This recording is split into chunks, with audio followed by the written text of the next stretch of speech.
Swati special ಏನು ಇನ್ನ ನಾನು ರೆಡಿ ಆದೆ ಮಮ್ಮಿಗೆ ಬಾರಿಸ್ತೀನಿ ನಾನು.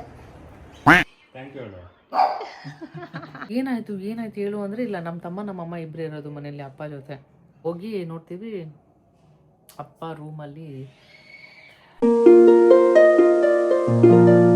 ಹಾಯ್ ಹಲೋ ನಮಸ್ಕಾರ, welcome back to Deepa Kiran channel. So ನಾವು ಇವತ್ತು ಸ್ವಾತಿ ಅವ್ರನ್ನ ಫಸ್ಟ್ ಟೈಮ್ ಮೀಟ್ ಮಾಡಿದ್ದು. ನಮ್ದು ಆ್ಯಕ್ಚುಲಿ ಪ್ಲ್ಯಾನ್ ಇರಲಿಲ್ಲ. ನನ್ನ ಅಜ್ಜಿ ನಮ್ಮಮ್ಮ ಮನೇಲಿ ಬಿಟ್ಬಿಟ್ಟು ನಾನು ಮತ್ತು ಕಿರಣ್ ಆಚೆ ಹೋಗಿದ್ವಿ, ಸ್ವಲ್ಪ ಕೆಲಸ ಇತ್ತು ಅಂತ, ಹಾಗೆ ಸ್ವಲ್ಪ ಏನಾದರೂ ತಿನ್ಕೊಂಬರೋಣ ಅಂತ. ಬಟ್ ಇವರು ಆ ಕಡೆನೇ ಬರ್ತಾಯಿದ್ರು ಅಂತ ಹೇಳಿದ್ರಲ್ಲ, ಸೊ ಹಾಗಾಗಿ ಮೀಟ್ ಮಾಡೋಣ ಅಂತ ಪ್ಲ್ಯಾನ್ ಮಾಡಿ ನಾವು ಮೀಟ್ ಮಾಡಿದ್ವಿ. ವೀರ್ ಕೂಡ ಬಂದಿದ್ದಲ್ವ, ಸೊ ಇಯಾನ ಇರಲಿಲ್ಲ. ನಂಗೆ ಅನಿಸ್ತಾ ಇತ್ತು ಇಯಾನ ಇದ್ದಿದ್ರೆ ಚೆನ್ನಾಗಿರ್ತಾಯಿತ್ತು ಅಂದ್ಬಿಟ್ಟು ಸಾಯಂಕಾಲ ಎಲ್ಲ ಒಂದು ಸ್ವಲ್ಪ ಹೊತ್ತು ಅಲ್ಲಿ ಹೋಗಿ ಸ್ನ್ಯಾಕ್ಸ್ ಎಲ್ಲ ತಿನ್ಕೊಂಡು ಟೀ ಕುಡ್ಕೊಂಡು ಸ್ವಲ್ಪ ಶಾಪಿಂಗ್ ಎಲ್ಲ ಮುಗಿಸ್ಕೊಂಡು ಅಲ್ಲಿದ್ದ ನಾವು ಸೀದಾ ಅಮ್ಮ ಮನೆಗೆ ಕರ್ಕೊಂಬಂದೆ. ಯಾಕಂದರೆ ಯಾನೂ ಮೀಟ್ ಮಾಡ್ದಂಗೆ ಆಗುತ್ತೆ, ವೀರು ಮತ್ತು ಯಾನ ಅಂತ ಅಮ್ಮ ಮನೆಗೆ ಕರ್ಕೊಂಡು ಹೋಗಿದ್ದೆ. ಅಲ್ಲಿ ಅಮ್ಮ ಕೂಡ ಸ್ವಲ್ಪ ಅವಲಕ್ಕಿ ಎಲ್ಲ ಸ್ನ್ಯಾಕ್ಸ್ ಎಲ್ಲ ಮಾಡಿದರು. ಬಟ್ ಅನ್ಫಾರ್ಚುನೇಟ್ಲಿ ಹೆಂಗೆ ಆಯ್ತು ಅಂದರೆ ವ್ಲಾಗ್ ಮಾಡೋಕ್ಕೆ ಆಗಿಲ್ಲ. ನಿನ್ನೆ ಕೂಡ ಅವ್ರು ಮೀಟ್ ಮಾಡಿದಾಗೂ ಏನೂ ಪ್ಲ್ಯಾನ್ ಇರಲಿಲ್ಲ. ಸೊ ಹಾಗಾಗಿ ಕರೆಕ್ಟಾಗಿ ಏನೂ ಪ್ಲ್ಯಾನ್ ಮಾಡೋಕ್ಕಾಗಿಲ್ಲ ವ್ಲಾಗ್ ಎಲ್ಲ. ಇನ್ನು ಸರಿ ಅಂದ್ಬಿಟ್ಟು ಇನ್ನು ಅಮ್ಮ ಮನೆ ಕರ್ಕೊಂಡೋಗಿ ಅಲ್ಲಿ ಒಂದಷ್ಟು ಟೈಮ್ ಪಾಸ್ ಎಲ್ಲ ಮಾಡಿದ್ವಿ, ಕೂತ್ಕೊಂಡು ಸ್ವಲ್ಪ ಹೊತ್ತು ಮಾತಾಡಿ ಎಲ್ಲ. ಹಾಗೆ ಯಾನ ಮತ್ತು ವೀರು ಕೂಡ ಸ್ವಲ್ಪ ಹೊತ್ತು ಆಟ ಆಡಿದ್ರು. ಫಸ್ಟ್ ಯಾನಾಗೆ ಸ್ವಲ್ಪ ನಿದ್ದೆ ಬಂದುಬಿಟ್ಟಿದ್ದು. ಅವಳು ನಾವು ಕರೆಕ್ಟ್ ಹೋಗೋ ಟೈಮ್ಗೆ ಮಲಗಿಸ್ಬಿಟ್ಟಿದ್ರಂತೆ. ಇನ್ನು ಅವಳಿಗೆ ಕೋಲ್ಡ್ ಕೂಡ ಇತ್ತು, ಸೊ ಹಾಗಾಗಿ ಸ್ವಲ್ಪ ಆಟ ಮಾಡ್ತಾ ಇದ್ಲು ಅವಳು. ಇವಾಗ ಬೇರೆ ವೆದರ್ ಸರಿ ಇಲ್ಲಲ್ವಾ ಕೋಲ್ಡ್ ಇರೋದಕ್ಕೆ. ಇನ್ನೊಂದು ಸ್ವಲ್ಪ ಟೈಮ್ ತೊಗೊಂಡು ಯಾರೇ ಆಗಲಿ ಬಂದರೆ ಸ್ವಲ್ಪ ಹೊತ್ತು ಟೈಮ್ ತೊಗೊತಾಳೆ. ಟೈಮ್ ತೊಗೊಂಡ್ಮೇಲೆ ಅವ್ರ ಜೊತೆ ತುಂಬ ಚೆನ್ನಾಗಿ ಆಟ ಆಡ್ತಾಳೆ. ಸೊ ಇನ್ನು ಸ್ವಾತಿ ಅವರು ಲಂಚ್ಗೆ ಇನ್ವೈಟ್ ಮಾಡಿದರು. ಸೊ ಹಾಗಾಗಿ ಬೆಳಿಗ್ಗೆ ಬೇಗ ಎದ್ದು ರೆಡಿಯಾಗಿ ಓಡೋಣ ಅಂತ. ಇವತ್ತು ವೀಕೆಂಡ್ ಇರೋದ್ರಿಂದ ಬೆಳಿಗ್ಗೆ ಸಿಂಪಲ್ಲಾಗಿ ರವೆ ದೋಸೆ ಮಾಡ್ಕೊಂಬಿಟ್ಟಿದ್ದೆ. ಇನ್ನು ರೆಡಿಯಾಗಿ ಓಡಬೇಕು. ಯಾನ ರೆಡಿ ಆಯಿತು, ಇನ್ನು ನಾನು ರೆಡಿ ಆಗ್ಬೇಕು. ಇವಾಗ ಹೆಂಗಿದ್ದೀನಿ ಅಂದರೆ ಇನ್ನ ನಾನು ರೆಡಿ ಆದೆ ಮಮ್ಮಿಗೆ ಬಾರಿಸ್ತೀನಿ ನಾನು. ನನಗೆ ಬಸ್ತೀಯಾ? ನಾನು ಅವಳಿಗೆ ಜುಟ್ಟು ಹಾಕಿದ್ನಲ್ಲ, ಅವಳು ನನಗೆ ರೆಡಿ ಮಾಡ್ತಾಳಂತೆ. ಸೊ ಇವಾಗ ನಾವೆಲ್ಲ ಹೋಗ್ತಾ ಇದ್ದೀವಿ? ಬಾಯಿಲಿ ಇಲ್ಲಿ ಬರ್ತೀಯ ಇಲ್ಲ ಬೇಗ? ನಾನು ವೇಟ್ ಮಾಡ್ತಿದ್ದೀನಿ. ಬಾಚನಿಕೆನೋ? ಅಯ್ಯೋ ನನಗೆ ಬಾಚ್ಬೇಕು ಇವಾಗ. ಅವಳು ನನಗೆ ಜುಟ್ಟು ಹಾಕ್ಬೇಕು, ಎರಡು ಜುಟ್ಟು ಹಾಕ್ಬಿಡ್ತಾಳೆ. ಇಲ್ಲಿ ಬಾ ಇಲ್ಲಿ, ಓಕೆ? ನಂಗೆ ಆಮೇಲೆ ಜುಟ್ಟು ಹಾಕು ಅಂತ ನಿನ್ನ ಕಡೆಯಿಂದಾನೆ ಹಾಕ್ಸ್ಕೊಂತೀನಿ. ಎಲ್ಲಿ ಹೋಗ್ತಿದ್ದೀವಿ ಇವಾಗ? ಏನಕ್ಕೆ ರೆಡಿ ಆಗಿದೆಯಾ? ವೀರ್ ಮನೆಗೆ ಹೋಗಕ್ಕೆ. ಹೋಗಿ ಏನು ಮಾಡ್ತೀಯ? ಕರೆದಿದ್ದಾರಲ್ಲ ಹಂಗೋಗಿ ಹೋಗಬೇಕು. ಊಟ ಮಾಡ್ತೀಯಾ? ಮತ್ತೇನು ಮಾಡ್ತೀಯ ಊಟ ಆದಮೇಲೆ? ಆಟ ಆಡಿ ಬಂದ್ಬಿಡೋದು ಮನೆಗೆ. ಹೌದಾ? ಬಾಯ್ ಬಾಯ್. ಅಯ್ಯೋ ರಿಂಗ್ ಬೇರೆ ಹಾಕೊಂಡಿದ್ದೆ. ಎಲ್ಲಿತ್ತದು? ನನ್ನ ರೂಮಲ್ಲೇ ಇತ್ತು. ಸೊ ನಾನು ರೆಡಿ ಆಗಿದ್ದೀನಿ, ಕಿರಣ್ಗೆ ವೆಯ್ಟ್ ಮಾಡ್ತಿದ್ದೀನಿ. ಅವಾಗಿಂದ ಮೀಟಿಂಗಲ್ಲಿದ್ದಾರೆ. ಪಪ್ಪ ಇನ್ನೂ ಎಷ್ಟೊತ್ತಂತೆ? ನಂತರ ಹಾಕೊಂಡ ನಾನೇನು ಮಾಡ್ತೀನಿ ಅದು ಮಾಡಿಬಿಡ್ಬೇಕಲ್ಲ. ಪಪ್ಪನ ಮೀಟಿಂಗೇ ಮುಗಿತಾರ. ನಾವಿಬ್ಬರು ಎಷ್ಟೊತ್ತಾಯಿತು ರೆಡಿಯಾಗಿ? ಬರ್ತಾರೆ ಇವಾಗ. ಎಷ್ಟೊತ್ತು ವೆಯ್ಟ್ ಮಾಡ್ತಾನೆ ಇದ್ದೀವಿ. ಬರ್ತಾರೆ. ಬರ್ತಾರಾ? ಅದೇ ಅದು ಬರ್ತಾರೆ. ಇನ್ನ ಬರ್ತಾರೆ ಅಂದ್ರಲ್ಲ, ಬರ್ತಾರೆ. ಇಷ್ಟು ಹೇಳಕ್ಕೆ ಇಷ್ಟಪಡ್ತೀನಿ. ಓಕೆ ಫ್ರೆಂಡ್, ಬಾಯ್.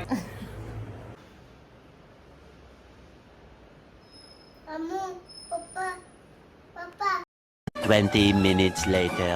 ನಾನು ಯಾನ ರೆಡಿಯಾಗಿ ಒಂದು ಅರ್ಧ ಗಂಟೆ ವೆಯ್ಟ್ ಮಾಡಿದ್ದೀವಿ, ಕಿರಣ್ ಬರ್ತಾರೆ ಅಂತ. ಬಟ್ ಅವ್ರಿಗೆ ಸಡನ್ನಾಗಿ ಎಲ್ಲಾದರೂ ಹೋಗೋ ಟೈಮ್ಗೆ ಏನಾದರೂ ಒಂದು ವರ್ಕ್ ಬಂದುಬಿಡುತ್ತೆ. ಅವರು ಬ್ಯುಸಿಯಾಗಿ ಕುತ್ಕೊಂಡ್ಬಿಟ್ಟಿದ್ರು. ಸರಿ ಅಂತ ನಾವು ವೆಯ್ಟ್ ಮಾಡ್ತಾನೆ ಇದ್ವಿ. ನಮ್ಮ ಮನೆಯಿಂದ ಅವ್ರ ಮನೆ ಜಾಸ್ತಿ ದೂರ ಏನಿರಲಿಲ್ಲ, ಸೊ ಹತ್ರನೇ ಇತ್ತು. ಸೊ ಹಾಗಾಗಿ ಒಂದು 20 ನಿಮಿಷದಲ್ಲಿ ನನಗೆ ಹೊರಡ್ಬಿಟ್ವಿ. ಇನ್ನು ಓಡಬೇಕಾದ್ರೆ ಒಂದು ಸ್ವೀಟ್ ತೊಗೊಂಡು ಹೋಗೋಣ, ಫಸ್ಟ್ ಟೈಮ್ ಹೋಗ್ತಾ ಇದ್ದೀವಿ ಅಂತ. ಆ್ಯಕ್ಚುಲಿ ವೀರ್ಗೆ ಸ್ವೀಟ್ ಇಷ್ಟ ಇಲ್ಲ ಅಂತೆ. ಖಾರ ಎಲ್ಲ ಕಡೆ ಹುಡುಕಿದ್ವಿ. ಇಲ್ಲಿ ಬರ್ತಾ ಯಾವ ಶಾಪೇ ಸಿಗ್ತಾಯಿಲ್ಲ. ಎಲ್ಲಿ ನೋಡಿದ್ರು ಬರೀ ಸ್ವೀಟ್ ಇದೇ ಥರ ಸಿಗ್ತಾ ಇತ್ತು. ಸರಿ ಅಂದ್ಬಿಟ್ಟು ಮತ್ತೆ ಸ್ವೀಟ್ನ ಇಟ್ಕೊಂಡು ಇನ್ನು ಅಲ್ಲಿದ್ದ ಸ್ವಾತಿ ಅವ್ರ ಮನೆಗೆ ಬಂದ್ವಿ. ಸ್ವಾತಿ ಸ್ಪೆಷಲ್ ಏನು? ಮಶ್ರೂಮ್ ಬಿರಿಯಾನಿ ಗಮ್ಮಂತಿದೆ. ನೀವು ಈ ಥರನೇ ಮಾಡ್ತೀರಾ? ಹಾಂ, ಹಾಗೆ ಮಶ್ರೂಮ್ ಬಿರಿಯಾನಿ. ನೋಡಿ ನೋಡೋಣ ನಮ್ಮ ಟೇಸ್ಟ್ ಇಷ್ಟ ಆಗುತ್ತಾ ಏನು ಅಂತ. ಅಷ್ಟು ತಿನ್ನಲ್ವ ಇಷ್ಟು? ಕಿರಣ್ ಅವ್ರು ತಿನ್ನಲ್ವ ಇಷ್ಟು? ಅವ್ರದ್ದು ಗೊತ್ತಿಲ್ಲ, ನೋಡ್ಬೇಕು. ಇದು ಮಶ್ರೂಮ್ ಬಿರಿಯಾನಿ, ಇದು ಡ್ರೈ ಮಾಡಿದೆ. ಎಷ್ಟೊತ್ತಾಯ್ತು ಗೊತ್ತಾ? ಆ್ಯಕ್ಚುಲಿ ನಿಮ್ದು ಊಟ ಬೇಗ ಮಾಡ್ತೀರಲ್ಲ? ಇಲ್ಲ, ನಾವು ನೀವು ಬರ್ತಿರಲ್ಲ ಅಂತ ಮಾಡಿದೆ. ಇಲ್ಲಾಂದ್ರೆ ನಾವು ಒಂದೊಂದ್ಸತಿ ಬ್ರಂಚ್ ತರ ಮಾಡ್ಬಿಡ್ತೀವಿ ವೀಕೆಂಡಲ್ಲಿ ಬ್ರೇಕ್ಫಾಸ್ಟ್ ಡೈರೆಕ್ಟ್. ಕೊಡು ವೀರು, ಕೊಡು.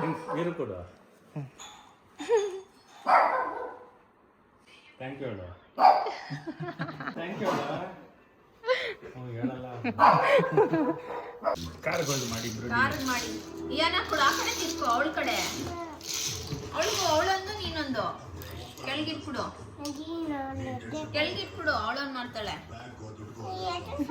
ಅವಳಿಗೆ ಆರೆಂಜ್ ಕೊಡಿ ಬೇಡವಾ ಮಾಡಲ್ವಾ ನೀನು ಕೊಡ ಮುರ್ದೋಗಿ ಹೇಳುವಿರು ಟರ್ನ್ ಮಾಡಕ್ ಬರಲ್ಲ ಇನ್ನು ಅವಳಿಗೆ. ಹೇಳ್ಕೊಡ ಅವಳಿಗೆ ಹಿಂಗ್ ಟರ್ನ್ ಮಾಡ್ಕೊಂಡು ಬಾ ನೀನು ನೋಡು ವಾಪಸ್ ತಳ್ಕೊಂಡ್ಬಿಡ್ತಾವಳೆ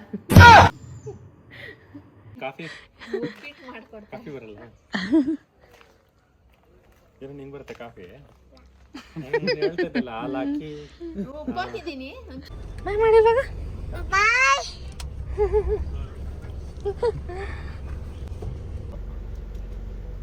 ಹೋಯ್ತು ತೇಜಸ್ವಿ.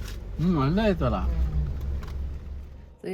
ಸ್ವಾತಿ ಅವರು ಊಟಕ್ಕೆಲ್ಲ ಕರೆದಿದ್ರು, ಹೋಗಿ ಅವ್ರ ಜೊತೆ ಎಲ್ಲ ಒಂದು ಒಳ್ಳೆ ಟೈಮ್ ಎಲ್ಲ ಸ್ಪೆಂಡ್ ಮಾಡಿದ್ವಿ, ಚೆನ್ನಾಗಿತ್ತು. ಬಟ್ ಜಾಸ್ತಿ ಹೊತ್ತು ಟೈಮ್ ಸ್ಪೆಂಡ್ ಮಾಡೋಕ್ಕಾಗಿಲ್ಲ.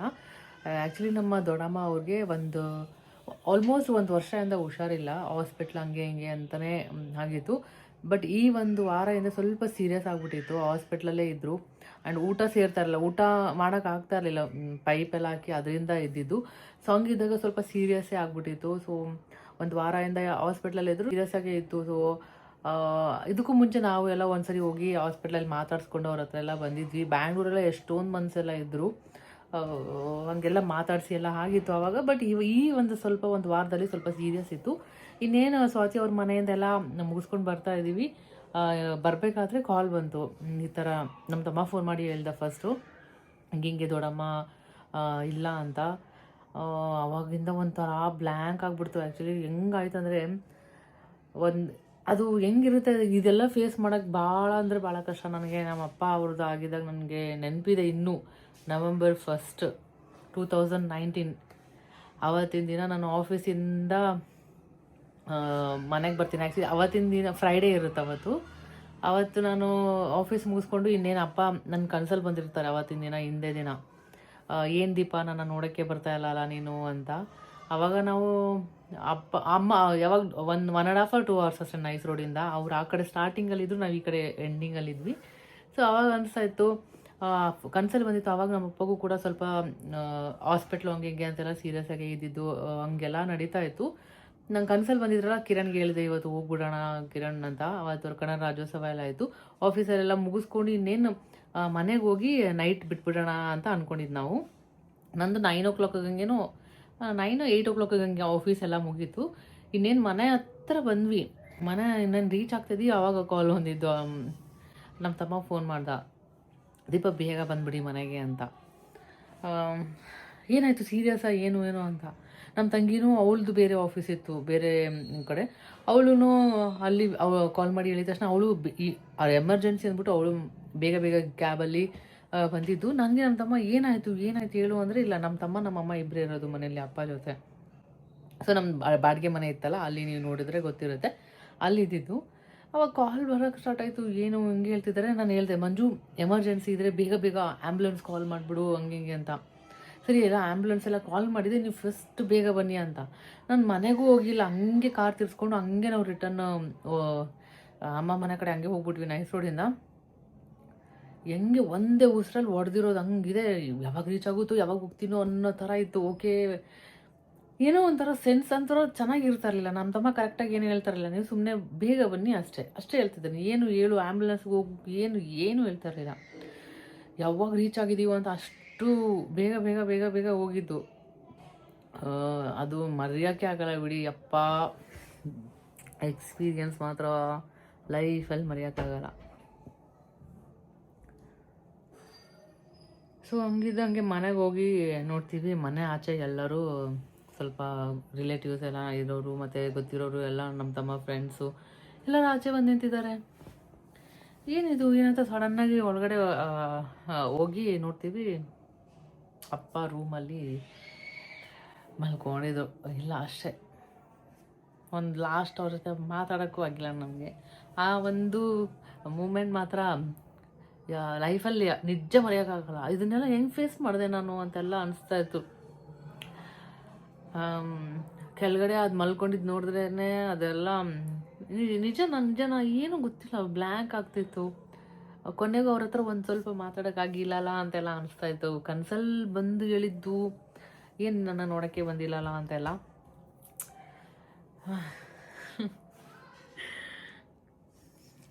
ನಮ್ಮಪ್ಪ ಯಾವಾಗಲೂ ಮೀಟ್ ಮಾಡಿದಾಗೆಲ್ಲ ಯಾವಾಗ ಕೊಡ್ತೀಯ ನಂಗೆ ಮೊಮ್ಮಗು, ನಾನು ಆಟ ಆಡಬೇಕಂತ ಯಾವಾಗಲೂ ಕೇಳೋರು.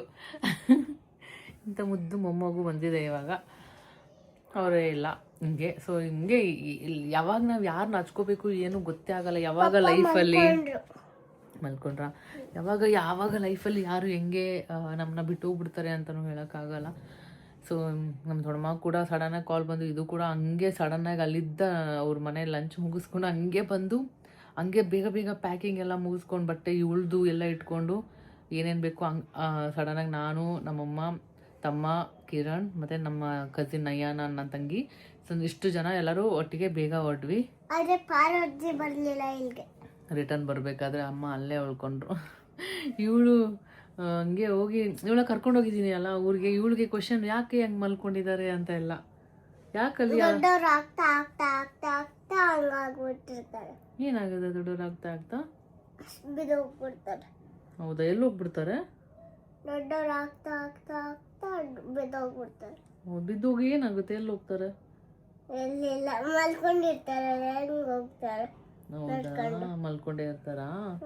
ಎದ್ದೊಳಂಗಿಲ್ಲ. ಆದ್ರೆ ಹೌದಾ, ಯಾಕೆ ಎದ್ದೋಳಲ್ಲ ಅಮ್ಮ? ದೊಡ್ಡವ್ರು ಆಗಿರ್ತಾರಲ್ಲ ಅದಕ್ಕೆ. ಹೌದಾ, ಬೇರೆಯವ್ರಿಗೆ ಹೋಗಿತ್ತು, ಬೇರೆಯವ್ರಿಗೆ ಹೋಗುತ್ತಿಲ್ಲ ಎದ್ದದು. ಏನು ಸೋಲಾ ಆತ್ಮ? ಕಿರಣ್ ಎಕ್ಸ್ಪ್ಲೇನ್ ಮಾಡಿದ್ದು ಇವಳು ಕೇಳ್ತಾ ಇದ್ದಲ್ಲ ಎಲ್ಲ ಕ್ವಶನ್ಸ್, ಯಾಕೆ ಹಂಗೆ ಮಲಗಿದ್ದಾರೆ, ಯಾಕೆ ಎಲ್ಲರೂ ಅಳ್ತಿದ್ದಾರೆ ಅಂತ ಇವಳಿಗೆಲ್ಲ ಫಸ್ಟ್ ಟೈಮ್ ಅಲ್ಲ.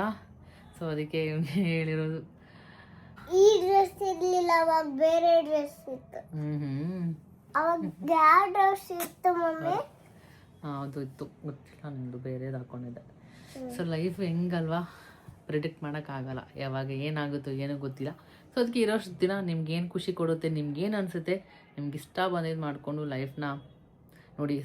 ಗೊತ್ತಿಲ್ಲ ಯಾವಾಗ ಏನಾಗುತ್ತೆ ಲೈಫು ಅಂತ. ಲೈಫ್ ನಾವು ಅನ್ಕೊಂಡಂಗೆ ಇರೋದಿಲ್ಲಲ್ಲ, ಯಾವಾಗ ಬೇಕಾದ್ರೆ ಏನಾದರೂ ಆಗ್ಬೋದು. ನಮಗೆ ಯಾರು ಇಷ್ಟಪಡ್ತಾರೆ, ನಮಗೆ ಟೈಮ್ ವ್ಯಾಲ್ಯೂ ರೆಸ್ಪೆಕ್ಟ್ ಯಾರು ಕೊಡ್ತಾರೆ, ಅವ್ರಿಗೆ ನಮ್ಮ ಒಂದು ವ್ಯಾಲ್ಯೂಯಬಲ್ ಟೈಮ್ನ ರೆಸ್ಪೆಕ್ಟ್ನ ಕೊಟ್ಟು ಅವ್ರ ಜೊತೆ ಒಂದು ಒಳ್ಳೆ ಮೆಮೊರೀಸ್ನ ಕ್ರಿಯೇಟ್ ಮಾಡೋಣ. ಸ್ವಾತಿ ಅವ್ರನ್ನ ಮತ್ತು ಫ್ಯಾಮಿಲಿನ ಎಲ್ಲರನ್ನೂ ಮೀಟ್ ಮಾಡಿ ತುಂಬಾ ಖುಷಿ ಆಯಿತು. ಸೊ ಅಷ್ಟೇ, ಇವತ್ತಿನ ವಿಡಿಯೋ ನಿಮಗೆ ಸ್ವಲ್ಪನಾದರೂ ಇಷ್ಟ ಆಗಿದೆ ಅನ್ಕೊತೀನಿ. ಇಷ್ಟ ಆದರೆ ಲೈಕ್ ಮತ್ತು ಸಬ್ಸ್ಕ್ರೈಬ್ ಮಾಡ್ಕೊಳ್ಳೋದನ್ನ ಮರಿಬೇಡಿ.